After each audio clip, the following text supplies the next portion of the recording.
If you're at a point where you're trying to do music and you need to make a buck somewhere else, and it can't always be in music, waiting tables is a great way to make a buck. And I know this is funny, like I said, but it's a great way to be interacting with all sorts of people. And it will help you with communicating. It will help you learn about working in a group and a team, because there's all different parts of a restaurant. There's the kitchen. There are a whole bunch of special people, and they're fantastic. But that's a whole thing, how that runs. That's separate from the wait staff. That's separate from the bar staff. That's separate from the hosts, separate from the owners, whatever. You have to learn how to work as a group in a well-oiled machine, and then you have the customers, which are always going to be the wild card. You never know what you're going to get. And when I go into, I have a phone call for business this Friday with someone I've never talked to before. I have no idea what to expect. Am I nervous about it? No. Am I prepared to listen and feel the person out? Yes. And am I prepared to present myself in a way that is professional? Yes.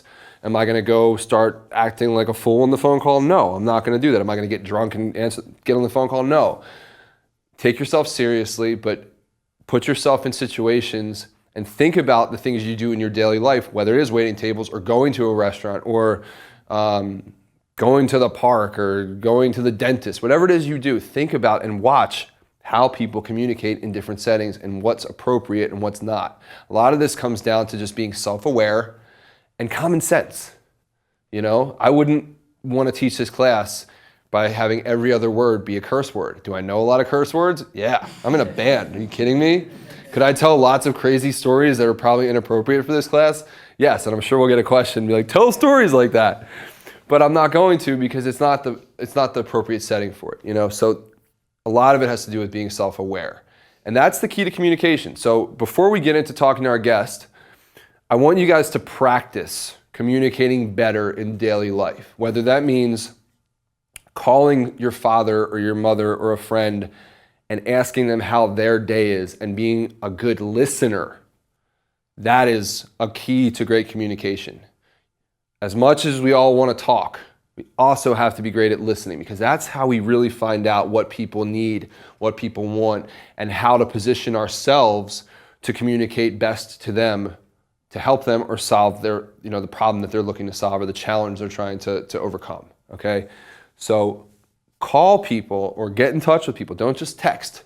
I know we all text. I text like a maniac, but call people and just practice speaking and listening and trying to hear how you can help. And maybe sometimes people just need to talk and you're there to listen. I can't tell you how many cab rides I've taken where I've just been in the back listening to someone tell me their troubles. And you know what? Like that's a job where someone's working by themselves a lot, or a bus driver on a tour. Man, tour bus drivers are some of the coolest people out there, and they love to tell stories. But think about it. They drive alone overnight while everybody's asleep, and they sleep during the day. They need people to talk to. As much as sometimes you don't want to hear crazy stories, sometimes it's good to sit and learn how to listen. Okay? So that's my point. Practice communicating better by listening better, and practice communicating better to get what you need by understanding who the person that you're communicating with is and how they work. I wouldn't go to my dad, who is a very interesting guy, and say to him, do this. That's not gonna work with my dad. I'd have to explain, Dad, listen, there's something I really need from you. Can I explain why? And he'd say, yeah, tell me why. And I'd say, okay, here's what I need. And I would have to really explain it. So you have to get better at communicating. That's the bottom line. I've said that a lot so far, but practice communicating. Everyday life, ordering food, going to the store, even if it's as simple as when you go to the store and someone says, what do you want out of the deli case? Don't start with, give me this. That's not good practice. Start by saying, hey, how's your day?